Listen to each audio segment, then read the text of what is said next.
Assalamualaikum everyone. So in this video we are going to do ascites. ठीक है. अब ascites is basically a not a disease. ठीक है. It's a clinical manifestation that basically happen because of certain liver pathologies and other pathologies. ठीक है.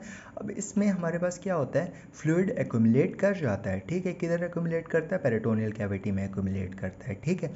Normally हमारे पास peritoneal cavity में fluid आ सकता है. ठीक है. लेकिन वो हमारे पास 1 लीटर से कम होता है. ठीक है. इसीलिए हम उसको एसाइटिस नहीं कहते. वो फ्लूइड जो होता है वो एलिमिनेट भी हो जाता है ब्लड के ज़रिए, जो है वो हमारे पास सर्कुलेशन में जाएगा और फिर अल्टीमेटली वो हमारे पास किडनी के ज़रिए जिस तरह सफाई होती है वो हो जाती है. ठीक है.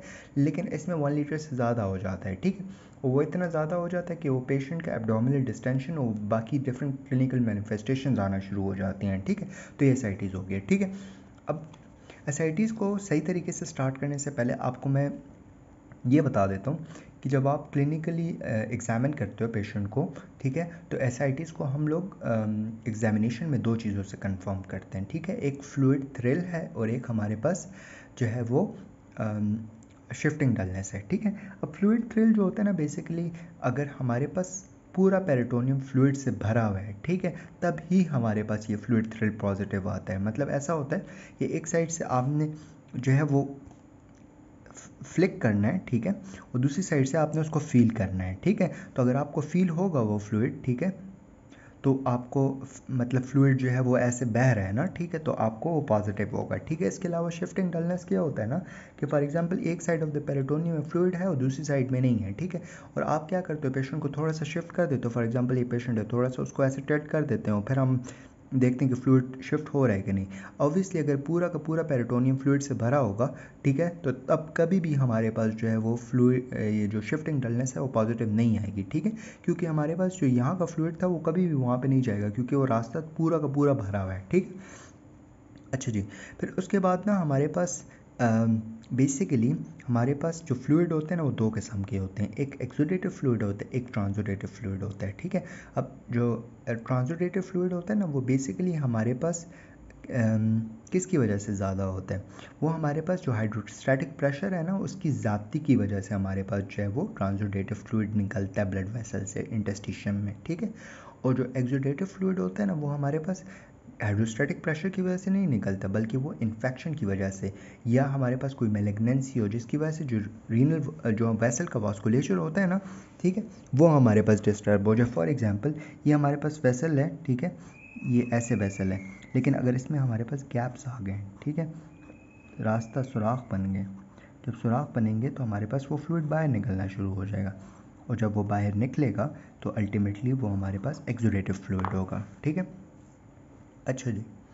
अब हमारे पास ना मैंने और एक्सुडेटिव फ्लूइड जो होता है ना उसमें हमारे पास प्रोटीन कंटेंट जो होता है वो ज़्यादा होता है. ठीक है. और सेल्स का लेवल भी ज़्यादा होता है. ठीक है. और जो ट्रांसुडेटिव फ्लूइड होता है उसमें हमारे पास प्रोटीन का कंटेंट भी कम होता है. ठीक है. और इसके अलावा उसमें सेल्स भी कम होते हैं. ठीक है. कॉजेज़ तो मैंने बता दिए हैं कि हमारे पास जो एक्सुडेटिव फ्लूइड होता है वो इन्फेक्शन और मैलिग्नेंसी की वजह से हो सकता है. ठीक है. और जो ट्रांसुडेटिव फ्लूइड होता है वो हाइपरटेंशन, ठीक है, जिसमें हमारे पास जो है पोर्टल हाइपरटेंशन और लिवर जो सिरोसिस है वो आ जाता है. ठीक है. और कार्डिक फेलियर. ठीक है. पोर्टल हाइपरटेंशन है, लिवर सिरोसिस है, कार्डिक फेलियर है, इसकी वजह से हमारे पास जो है वो ट्रांसुडेटिव फ्लूइड एक्यूमुलेट कर सकता है. ठीक है. अब मैंने एक डायग्राम बनाई हुई है वो हम लोग डिस्कस कर लेते हैं. ठीक है. देखो ये हमारे पास हार्ट है, ठीक है, ये हमारे पास लिवर है, ये किडनी है और ये हमारे पास एब्डोमेन है जो फूला हुआ है. ठीक है. एसाइटिस हुआ हुआ है. ठीक है. देखो सबसे पहले हमारे पास लिवर में सिरोसिस हुई हुई है. ठीक है. अब लिवर में अगर सिरोसिस हुई हुई है ना तो अल्टीमेटली क्या होगा, जो हमारे पास ये पोर्टल वेन से हेपेटिक वेन में ब्लड जाना था और हेपेटिक वेन से हमारे पास जो है वो इन्फीरियर वेना केवा के ज़रिए हार्ट में ब्लड जाना था वो नहीं जा पाएगा. ठीक है. क्योंकि लिवर में सिरोसिस है, रास्ता बंद हो चुका है. ठीक है. अब ये वाला रास्ता तो बंद हो गया सिरोसिस की वजह से, तो यहाँ पे ब्लड एक्यूमुलेट होना शुरू हो जाएगा और पेशेंट को पोर्टल हाइपरटेंशन हो जाएगी. ठीक है. अब पोर्टल हाइपरटेंशन की वजह से मैंने आपको बताया था कि हाइपरटेंशन की वजह से कौन सा फ्लूइड आता है, हाइड्रोस्टैटिक प्रेशर ज़्यादा होने की वजह से, दैट्स ट्रांसुडेटिव फ्लूइड, और पेशेंट में हो गई एसाइटिस. ठीक है. अच्छा जी. एक तो हम लोगों ने ये वाली बात कर ली. ठीक है. इसके अलावा हमारे पास क्या होगा ना कि अब ऊपर की तरफ तो ब्लड जा नहीं रहा तो हार्ट को ब्लड नहीं मिलेगा तो हमारा वीनस रिटर्न कम हो जाएगा. अब वीनस रिटर्न कम है तो हमारा कार्डिक आउटपुट भी कम है, कार्डिक आउटपुट कम होगा तो हमारे पास blood supply to the kidney कम हो जाएगा. ठीक है. क्योंकि ऐसा होता है ना कि हमारे जो कार्डिक आउटपुट है ना जब कम हो जाता है ना तो हमारे जो मेन ऑर्गन्स है जैसे ब्रेन हो गया, ठीक है। इसके अलावा हमारे पास ब्रेन के बाद हमारा जो है हार्ट है उसको ब्लड सप्लाई चाहिए होता है, ठीक है। और फिर उसके बाद लंग्स और फिर बाकी ऑर्गन्स का काम बाद में आता है, ठीक है। तो मेन ऑर्गन्स को जो पहले ब्लड सप्लाई जानी होती है तो उनको तो चली जाती है, लेकिन किडनी को नहीं पहुंच पाती। अब किडनी को नहीं पहुंचेगी तो अल्टीमेटली किडनी की परफ्यूजन कम हो जाएगी, जिसकी वजह से हमारे पास renin angiotensin aldosterone system activate होगा, ठीक है। अब जब renin angiotensin aldosterone system activate होगा ना तो सोडियम वाटर रिटेंशन शुरू हो जाएगी। अब सोडियम और वाटर रिटेंशन की वजह से हमारे पास पेशेंट में एसाइटिस डेवलप हो जाएगा, ठीक। तो ये वाला किस्सा भी हो गया और ये वाला किस्सा भी हो गया, ठीक है। अब तीसरी बात ये है ना कि हमारे पास ये पोर्टल हाइपरटेंशन तो हो गई है पेशेंट में। इसके अलावा हमारे पास जो नाइट्रिक ऑक्साइड रिलीज होता है, ठीक है, स्प्लैंक्निक वेसल्स में, ठीक है, जिसकी वजह से वेजोडाइलेटेशंस होती हैं और वेजोडाइलेटेशन की वजह से हमारे पास पोर्टोसिस्टेमिक शंट बन जाता है। और पोर्टोसिस्टेमिक शंट की वजह से क्या होता है, पेशेंट में हमारे पास एसोफेजियल वायरसेस बन जाते हैं, ठीक है। इसके अलावा कैपेट मेड्यूसी और ये सारी चीज़ें बन जाती हैं, ठीक है। अच्छा जी, ये तो हम लोगों ने पैथोफिजियोलॉजी कर ली, ठीक है। अच्छा जी, अब आते हैं इन्वेस्टिगेशन पे, ठीक है। एसाइटिस की इन्वेस्टिगेशन हम लोगों ने कैसे करनी है। देखो, सबसे पहले हम लोगों ने पेशेंट का अल्ट्रासाउंड करना है, उससे हमें पता लग जाएगा कि लिवर को कोई सिरोसिस हुई भी है या हमारे पास एब्डोमेन पेरिटोनियम में फ्लूइड है, तो सब कुछ पता लग जाएगा, ठीक है। फिर इसके बाद हमने करना है पेरिसेंटेसिस। पेरिसेंटेसिस में हम लोग फ्लूइड निकालते हैं और उसकी हम एनालिसिस करते हैं कि उसमें एल्ब्यूमिन का लेवल कितना है, उसमें सेल्स का लेवल कितना है, ठीक है। अच्छा जी, देखो, हम लोगों ने क्या करना होता है ना, हम लोगों ने ग्रेडियंट निकालना होता है। उस ग्रेडियंट का नाम है साग, ठीक है। अब साग क्या है, साग is serum ascites albumin gradient, ठीक है, सीरम एसाइटिस एल्ब्यूमिन ग्रेडियंट, ठीक है। अब ये ग्रेडियंट बेसिकली होता क्या है ना कि इसमें हम लोग जो है ना, जो एल्ब्यूमिन का लेवल इन सीरम उसको हम माइनस करते हैं एल्ब्यूमिन का लेवल इन एसाइटिक फ्लूइड, ठीक है। तो उससे हम लोग जो माइनस कर देते हैं ना, तो वो हमारे पास साग होता है, ठीक है। अब देखो, अगर हमारे पास जो साग होता है वो हमारे पास 11 से ज़्यादा आता है तो वो होता है ट्रांसोडेटिव फ्लूइड, मतलब कि आपके जो ग्रेडियंट है वो ज़्यादा है। अब जब ग्रेडियंट ज़्यादा है तो अल्टीमेटली मतलब ये है कि सीरम में आपका जो प्रोटीन का लेवल ज़्यादा है और आपके एसाइटिक फ्लूइड में एल्ब्यूमिन का लेवल, प्रोटीन का लेवल कम है, ठीक है। और अगर ग्रेडियंट आपका 11 से कम आ जाता है, ठीक है, 11 ग्राम पर लीटर, ठीक है, 11 ग्राम पर लीटर, ठीक है। अब 11 ग्राम पर लीटर से कम आ जाता है तो वो इंडिकेट करता है कि आपकी जो एसाइटिक फ्लूइड है उसमें एल्ब्यूमिन का लेवल ज़्यादा है, ठीक है। अच्छा जी, इसके अलावा हमारे पास जो ट्रांसोडेटिव फ्लूइड होता है ना, उसमें जो सम होता है, जो सीरम का एल्ब्यूमिन प्लस एसाइटिक फ्लूइड का एल्ब्यूमिन कम्बिनेशन 25 से हमारे पास कम होती है, ठीक है, ट्रांसोडेट में, और एक्सोडेट में 25 से ज़्यादा होती है, ठीक है। दो वैल्यूज़ हैं, ट्रांसोडेट में 25 से कम 11 से ज़्यादा, और एक्सोडेट में 25 से ज़्यादा 11 से कम, ठीक।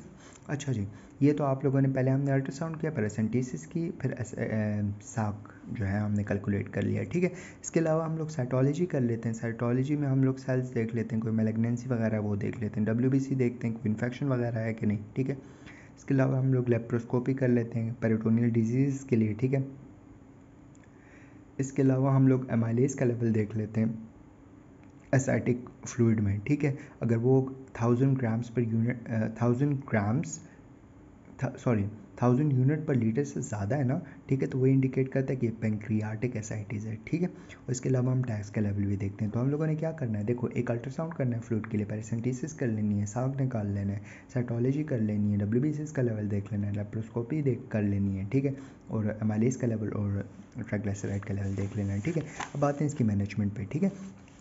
देखो, एसाइटिस की मैनेजमेंट हम लोगों ने क्या करनी है ना कि सबसे पहले देखो, अगर ना पेशेंट को देखो, सबसे पहले पेशेंट में एसाइटिस में फ्लूइड ज़्यादा हो रहा है ना, तो आप, और किडनी में भी उसकी वजह से सोडियम वाटर रिटेंशन होती है, तो आपने पेशेंट को बोलना है कि तुमने पानी और सॉल्ट्स को बिल्कुल अपनी मतलब लाइफ से ख़त्म कर देना है फॉर नाउ, क्योंकि तुम्हारी बॉडी में एसाइटिस डेवलप हो रहा है, ठीक है।